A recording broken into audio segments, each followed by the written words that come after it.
Now please join me in welcoming Jamal Moustafaev to the podium. Jamal. Thank you. Okay, guys. First of all, let me start by thanking you for showing up for this event, thanking Vancouver Board of Trade for arranging this event, and especially BCIT School of Business for facilitating the entire process. Now, with your permission, and I warn you, I'm not really good with these things, so bear with me. Let me share the agenda for today, and then we will go into the actual presentation. So the agenda is, we will look at a very interesting historical case study. We will go back to Soviet Union in 1950s and take a look at the Virgin Lands project that they have undertaken there. Then we will fast forward into the 21st century, and I will share with you some of the discussions I've been having with high-ranking executives in Vancouver, in US, and in other places. Then we will look at the statistics, industry statistics, just one slide, but I think it is a very powerful one, about what is our success rate with projects, both at the strategic and at the tactical level. And then together, hopefully by interaction with you, we will try to, by looking at three very simplistic, and I warn you, they're very simplistic case studies, try to derive the magic formula for delivering exceptional project results. We will end up having a little bit of a discussion about what is project management, what is portfolio management, and at the end of the day, I know BCIT told me to bring 2 copies of my book. They will be somehow mixed into the prize thing, right? So if you haven't submitted your business cards, please do so. I have already been introduced. I'm not going to spend too much time on this slide. Whatever discussion I put forward in front of you today is basically based on Chapter 1 and Chapter 15 of the book, so I'm really looking forward to interaction, discussion. It's kind of an interactive session. I do have a lot of interactions that I want to share with you that I had in my career, in Middle East, in Asia, in Canada, just provide different perspectives at the same question. Some definitions to start with, because I do understand that not all of you are certified project managers. Let's just go through some definitions. Project is defined as a temporary endeavor with a defined start and, most importantly, defined finish. Think back at some of the projects you worked on that had a defined start but no defined finish. That is aimed to create a unique product or service. So mass production of these glasses is not a project. The first ever design of this glass was a project. Project management, there is a multitude of definitions out there, but project management typically is defined as a discipline of planning, organizing, securing, and managing resources to bring about the successful completion of a specific project goals and objectives. Key word here, if you don't remember this, and you can only remember one word, the word is planning. Project portfolio management is science and the art, and you will see, hopefully by the end of this presentation, why it is also an art, of selecting the best, i.e. optimal project mix, subject to known internal and external constraints. Now, the key word here is the best or optimal. It is very easy to say that. It is very difficult to determine what is a best project mix for a company, but we'll have a bit of a discussion about that. With me on this so far? Make sense? Here's what I want to do. I want to conduct a quick survey. I'm going to read out 10 signs. It's kind of David Letterman top 10 signs of a company that is in need of project portfolio management. And as I go through these signs and explain them to you, I want you to just, if you think this is applicable to the company you're working for, just bend your finger. And at the end of these 2 slides, just tell me how many fingers you had bent. With me? How many of these signs are applicable to the organization you're working for right now? Okay? I'm not going to survey all of you, but I'm just going to randomly point to the table, and you'll just shout, say 3, 5, 10, etc. So project and resource managers often fight over resources. Project manager says, I need this resource. Functional manager says, no. He's working on my stuff. Priorities of the projects that you undertaken frequently change, with resources being reassigned. So in January, project A is the most important thing. By the time you get to end of March, it's project B that is super duper important thing that you have to do. Senior managers have authority to unilaterally approve and release projects. As soon as the senior manager says, this project is a go, this project is a go. Projects are started as soon as they are approved by senior management. And nobody bothers to check whether do we even have resources available for that. Senior management frequently complains, I can use another word here, but I won't, about how long the projects take, how much over the budget they are, and how crappy the quality is. So let's move on to the next one. Even if the project is implemented, the promises that were made at the beginning of that project, well, we will build this website, and this website, through this website, we will sell millions and millions of dollars of our merchandise. The expected improvement is not achieved, even though the project, let's assume, was delivered on time and on budget. There is no comprehensive document of portfolio that links all of the projects to the strategic plan, which basically means if I show up at your company and I point to one of the projects on the list, assuming you have a list of all of your projects, and I go to your CEO and say, why are you doing this? In many cases, he or she won't be able to answer that question. There is a significant turnover at the senior management level. People show up, they make promises, they don't fulfill those promises, they leave. Strategic plan is presented as a list of initiatives. Why are you doing these initiatives? The logic is not there. The final one, the list of initiatives is not prioritized. Therefore, whatever list of projects you have on your plan, it is assumed that all of these projects must be implemented simultaneously. This table, just shout a number at me. How many of these signs are applicable to the organization? 7. 4. 5. 6. Anyone in high numbers? 5. Table at the back. You don't have to state whatever company you're working for. I mean, that remains anonymous. Guys at the back? I'd say 5. 5. This table?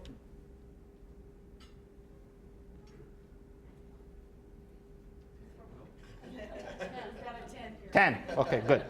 That's the number I was looking for. So the good news, you all came to the right place. I mean, if it is 5 and more, probably this is applicable to you guys. So let me start with this promise case study. 1953, the government of Soviet Union suddenly discovers that the production of wheat, meat, and dairy plummets to historical levels. Keep in mind, this is socialist style, command style economy. Everything is owned by the government. This is important to understand in the context of this presentation.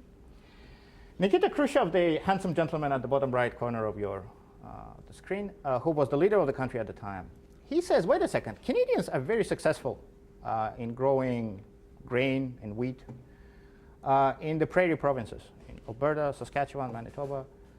Wouldn't it be really cool if we could emulate the same experience that Canadians had and try growing wheat in certain parts of our country where climate is very similar, specifically northern Kazakhstan, southern Siberia.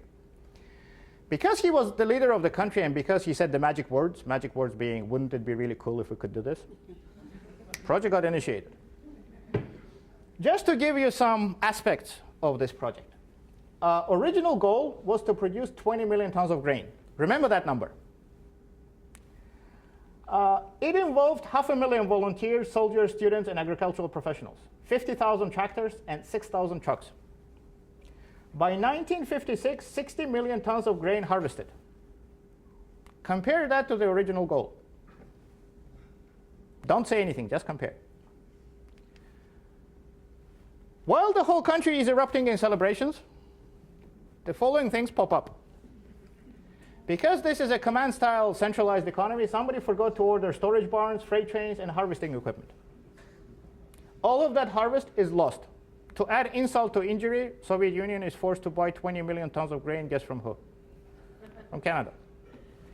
Another thing that was discovered, and I'm using quotation marks because if you have to take 500,000 people, move them into the middle of nowhere, is it really surprising that the cost of grain will be higher than the grain grown in the traditional areas like Ukraine?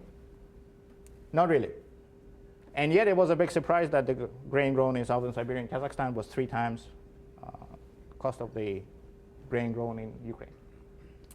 Another interesting thing that was, again, discovered is that for that particular region, for every 5-year period, 2 years, you would get great weather and you would get 60 million tons of grain. 3 years out of 5, you would get nothing. Again, fact that was very well known to Khrushchev and his advisors, but they just chose to ignore it. As soon as he said the magic words, wouldn't it be really cool if we could do this? Project got initiated. So if we compare the original goal, get 20 million tons of grain, and the actual performance was 60 million tons. If there was, and I don't even know if there was a specific project manager assigned to this project, do you think he did a good or a bad job? Assuming this is a command style, very siloed economy. Assuming this was his or her mandate. Good job. Good job. In that case, a whole bunch of questions pop up. Questions like, who should have forecasted the high cost of the final product? Who should have said, well, wait a second, we're moving 500,000 people into the middle of nowhere, and then we have to support them there, and then whatever grain we harvest there has to be transferred to the western part of the country. Who should have initiated several other parallel projects, like building silos, ordering trains, etc.? Who should have studied the historical meteorological data and said, wait a second, we're not going to be that successful year after year after year. There's only a 40% chance of success. Who should have assessed the overall value of the entire program of projects that had to be undertaken, and then calculated the return on investment, NPV, or whatever value, let's call it. And the kicker is, if these were not project management mistakes, and we just agreed that these were not project management mistakes, what kind of mistakes were those? To save time, I'm going to give you a hint. At the beginning of the presentation, I said this presentation is about project management and project portfolio management. So if these are not project management mistakes, what kind of mistakes are these? Portfolio management mistakes. They deal with selection of projects. Fast forwarding into the 21st century, and I'm sure these conversations never happen in your offices.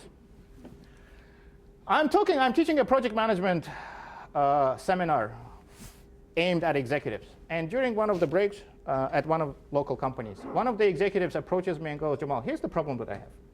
He goes, my department heads are constantly whining that they don't have enough resources to deliver these projects that I assign them to deliver. He goes, and there are two options in front of me. Option one, they're lying to me. And I have to pressure them to work harder, roll up your sleeves, just deliver. And again, I'm sure you've never seen that happen in real world. He goes, in case they're telling the truth, what do? Do I cut the projects, or do I throw additional resources? If I decide to cut the projects, how do I go to the board of directors and convince them that these are the specific projects that have to be cut? If I decide to give them additional resources, again, how do I go to the board of directors and convince them that, yeah, give me that money? Ever seen those discussions happen? They happen all the time. Second example, which actually, I kid you not, inspired me to write this book that is going to be distributed today as a prize. I was working as a contract project manager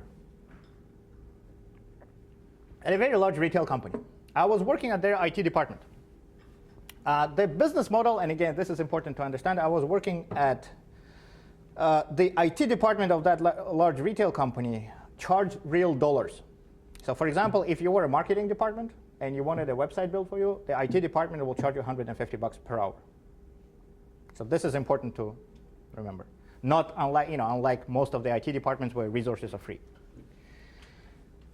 On the same day, in the morning, accounting people come to me and go, Jamal, we have a problem. We have a glitch in our accounting software that causes a whole bunch of transactions to end up what they used to call an accounting black hole.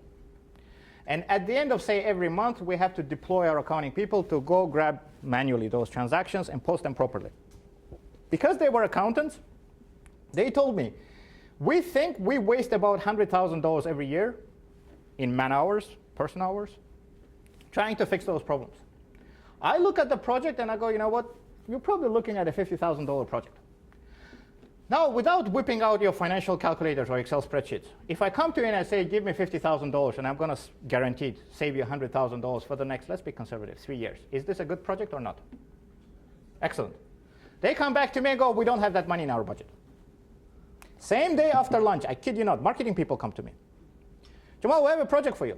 Okay, what project? Can you make this website look pretty? go, what do you mean? And they whip out a very long list of things to do. Change the font from Times New Roman to Arial. Change bullets from round to square, etc. Insert a picture of a cute puppy here. Again, this was an actual requirement. I look, as a project manager who is being paid by the hour, I don't care. I'll do that for you. But because I tend to, I own my own company and I, tend to wear CEO hat once in a while, I ask the question that typically a project manager wouldn't ask. Why are you doing this? Well, it's to improve our website. Is it a customer-facing website? No, it's an internet website. And who is it aimed at? Junior salespeople. What do they do with it? Well, they download their timetables, and if we have a United Way campaign, they might look at, how we're doing with it. Cool, you do realize this is a $50,000 project, right? Yeah. What's the value? We have money in our budget and want to spend it. So if it didn't happen on the same day, I probably would have missed it, but it happened on the same day. So right away I'm thinking, yeah, $50,000 is not a big deal for the company. But if I was wearing a CEO hat, and I did at the time, just for fun, something is horribly, horribly wrong here, right? Because we just said no to a great project that would have saved a lot of money for the company, that would have been a great value for the company, and we said yes to some stupid waste of money. Then I decided, let's go and take a look at the industry statistics and see whether these suspicions will be confirmed, or is it just me who is, fairly unlucky. And here's what I discovered as doing a research for the book, and I used it to convince the publishing house to go ahead with publishing the book. If you look at the strategic level, at the portfolio level, at our ability to select great projects, 84% of companies basically do not conduct any business cases, or conduct them just for a few projects. Business case meaning, do I have an explanation of why I want to do this? 89% rely only on financial data, which is notoriously unreliable. Orders of magnitude unreliable. 84% are unable to adjust and realign their budgets with their business needs. As one of my clients once summed up this entire thing to me, he goes, how projects initiated at our company? I go, how? He goes, CEO walks into the room and says, wouldn't it be really cool if we could do this? Projects is initiated, basically. If you look at our ability to deliver, whether that's a good idea or a bad idea, 19% of projects are failures. They're never finished because of the cost and budget and time overruns. 46% are troubled projects. Troubled project in this particular case means project that is seriously over budget and or late. And by seriously, I don't mean 5 or 10%. I mean close to 50. Which basically means that our success rate with project delivery is 35%. If you add the top part and the bottom part, 40% of investments that are made in projects do not deliver the results, either because bad ideas were selected for implementation and or because our ability to deliver them was bad.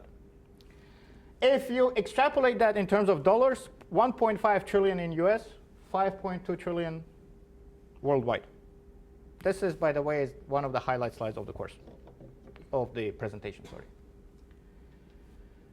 So let's try. And again, I warn you, these are very simplistic case studies, and then once we're done with them, with each one of them, I'll give an actual example. Let's say I'm a CEO of the company, of a product company, and I hire one of you as a project manager. Let's assume that you are a very well certified project manager with PMP certification, 20 years of experience. You have all the, there's everything, everything about project that there is to know about project management. And I tell you, I want you to deliver the best typewriter ever built. Assume that I provide you with enough money, enough resources, enough time, and assume that you use the best techniques of planning, execution, control, et cetera, to deliver the typewriter. And indeed, it is the best typewriter ever built. With me so far? One more thing. This is happening in 2011. Do you think you did a good or a bad job as a project manager?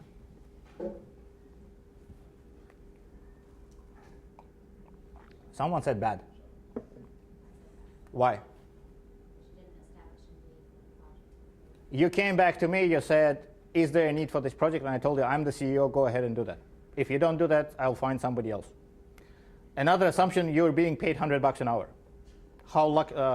likely are you to come back and say no? I mean, let's put it in real terms, right? The business model is I will come up with stupid ideas and I will rely on the project manager to come back and tell me this is not a good idea. Probably not going to be very viable. Another example, and I thank you very, very, very much for bringing this up. Another example, when I used to work for HSBC and we would start $25, $50 million projects, CEO of HSBC did not call me up and say, Jamal, what do you think about this? It was, here's the project, you're responsible for it. I'm assuming most of your experience are very similar to mine. Do you think the product will sell successfully on the market? No. Again, none of the questions on these slides are trick questions. Well, whose fault is it that the project has not been successful? And note here that great project does not necessarily equal project that was successfully delivered. This project was delivered successfully. So whose fault is it? Yours as a project manager or mine as the CEO of the company? Remember I told you it was a silly example? Look back at Virgin Lands. LA subway system. Delivered on time and on budget, one problem, nobody's using it. Just a few of the examples. Next one. So conclusion number one, the ingredient number one into the formula. In order for the company to deliver successful projects, the executive management, not middle management, but the executive management, must select good projects to implement. What I mean by good, we will get to that a little bit later. Second one, as I mentioned in the introduction, I teach project management at BCIT in the evening program. So most of the crowd I get are pretty much people same age group as yours. They're not 18 or 19-year-old. And after they write the midterm exam, I ask them, closer to the final, I ask them a question. So what happens? I go, assume this. Assume all of you are A+ students. Assume you know everything there is to know about project management. On the midterm, I gave you 5 questions for the duration of 2 hours. Assume I go nuts and I give you 100 questions on the final exam of the same size and complexity for the same 2-hour limit. What's going to happen? So what do you think will happen? Again, this is not a trick question. What's going to happen to the average in the classroom? It will go from A+ to F, right? Some students think a little bit more and they go, Jamal, you know what we think? We think none of the questions will be finished.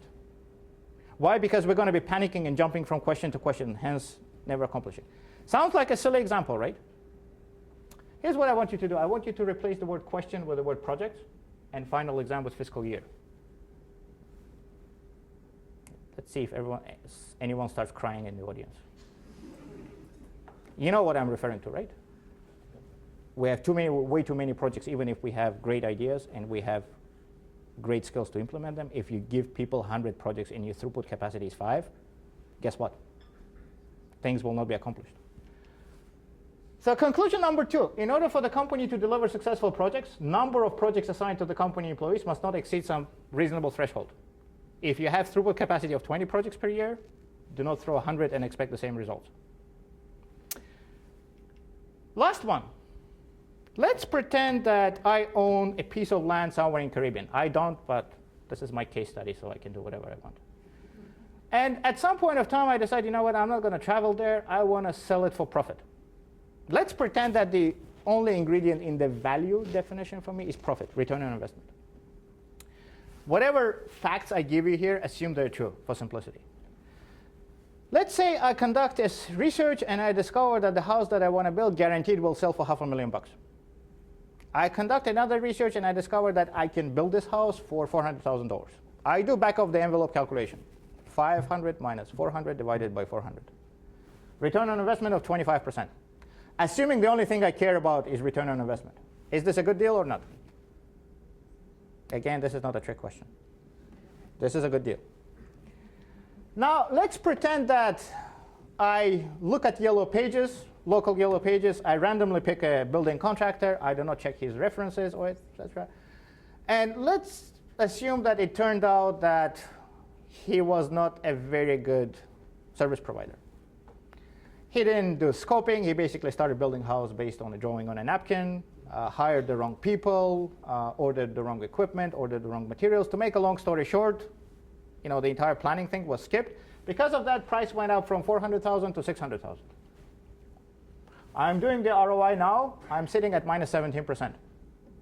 Can this happen have you ever seen this happening on a project where the budget was 400,000 and it goes up to 6? All the time.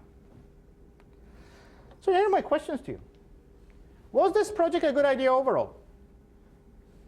It was. And I told you, assume that whatever assumptions I give you are true assumptions. Well, what factors prevented this? Planning, all that can be called what? Project management. Planning, due diligence, control, etc., all that together is called project management. It was a great idea, but because the delivery sucked, it wasn't delivered on budget and it wasn't delivered on time. Hence, the value of the project decreased. So conclusion number 3.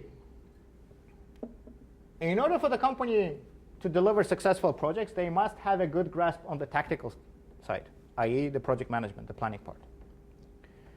If we sum up all of these things, only the best and the most promising ideas must be selected for the implementation. And I promised you, and we will get to that slide where we will discuss at a very high level, though, how to extract those, select those great ideas. Which is the domain of portfolio management? Domain of portfolio management typically means this is senior level people at the company. It's not the project managers. It's not the middle management.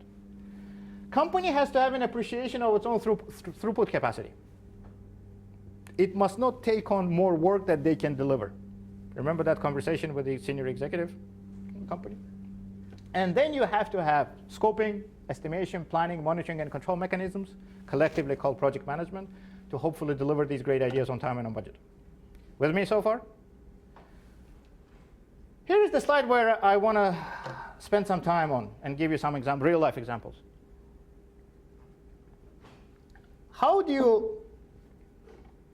What is behind that science and art of selecting the best projects?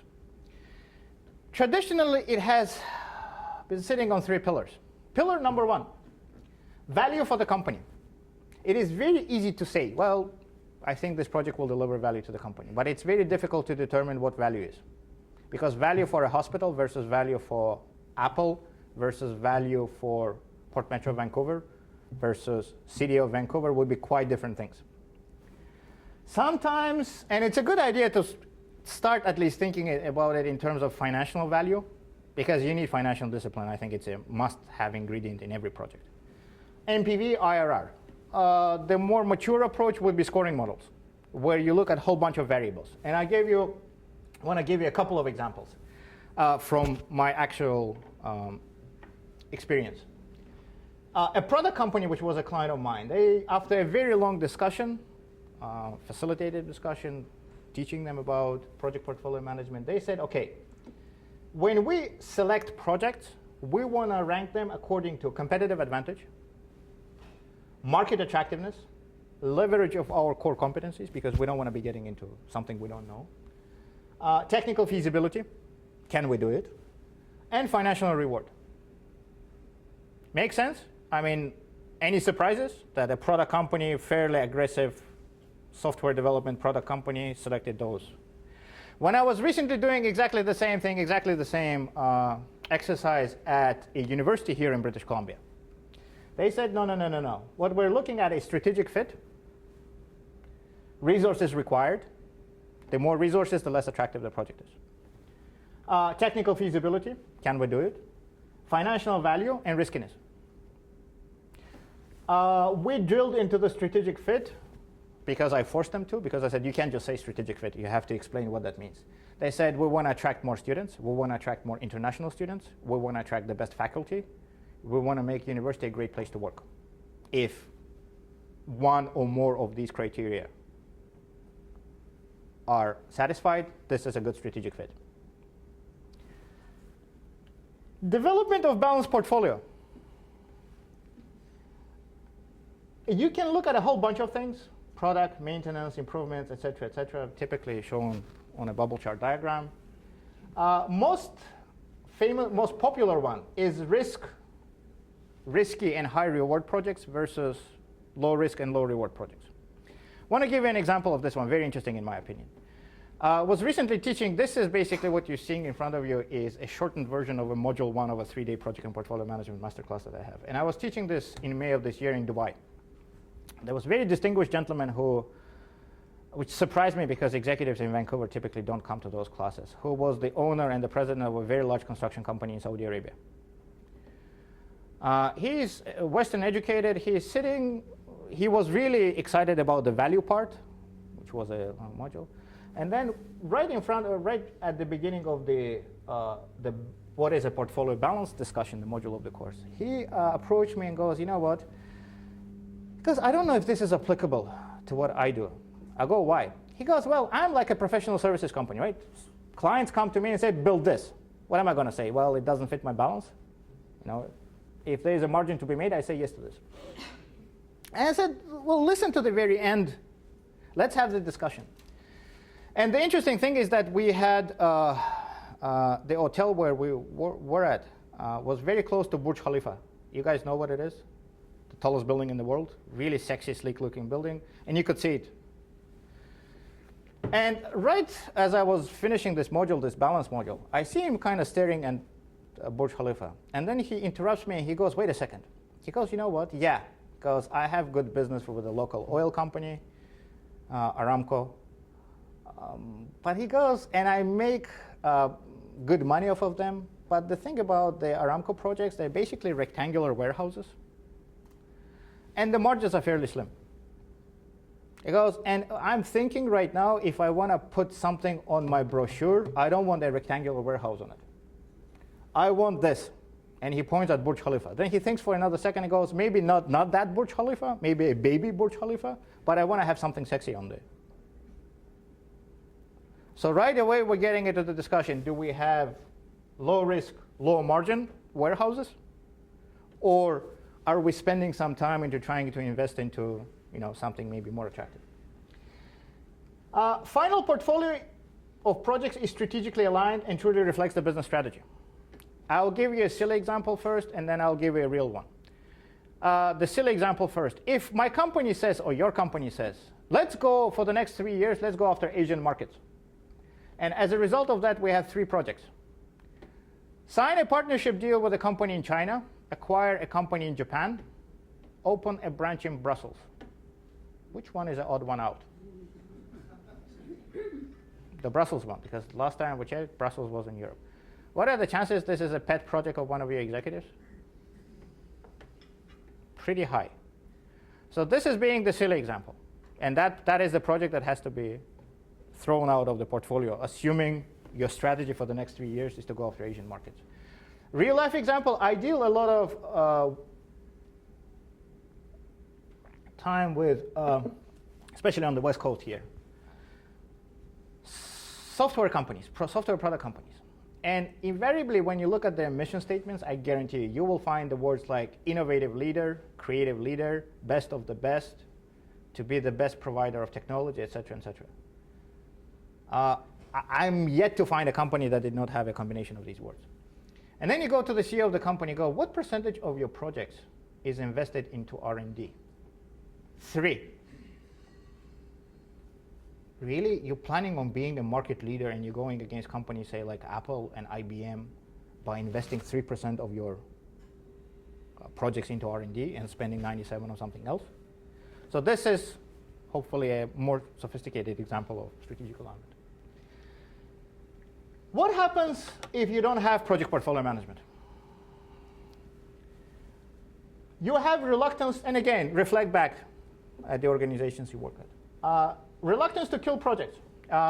Typically, when I say the next phrase, people throw heavy objects at me, but it's not mine. It was coined by, what's his first name? Brian, I think. He's a local Canadian. He's based in Toronto. Cooper, who is considered to be the father of project portfolio management, only in the product sector. He coined the phrase, drowning the puppies.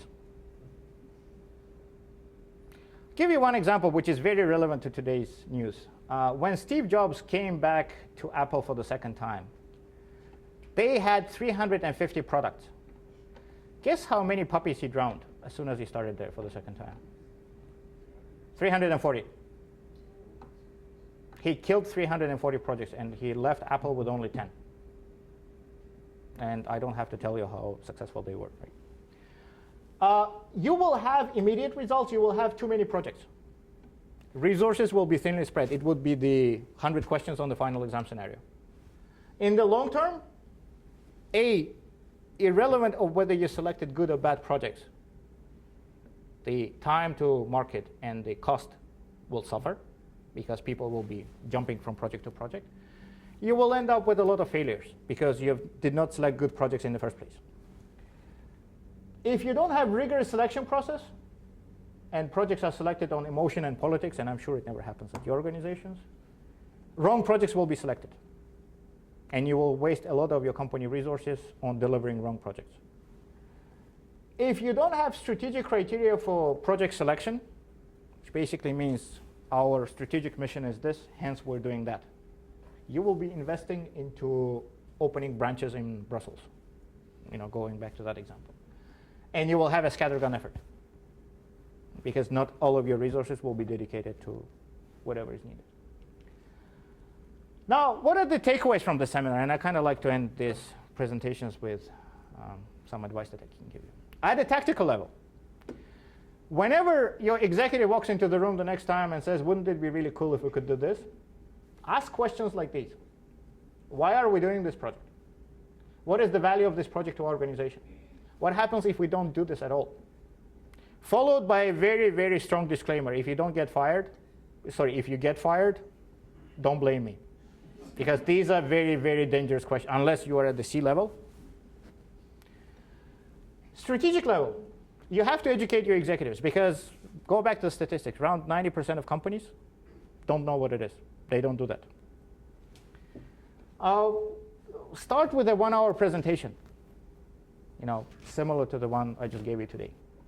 And again, I'm reflecting back on the way I had my engagements. Followed typically by a 1-day project and portfolio management seminar where 50% of time is spent educating senior people at the company on what it is, and the other 50% is trying to derive what is value, what is the desired balance, et cetera, et cetera.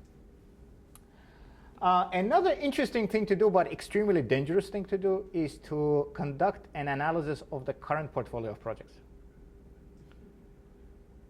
And I've been offering it to do it quite a few times to my clients, and invariably the answer was hell no. Because if we go look at the current portfolio of projects and we discover that 90% of them are crap, that will mean bad things.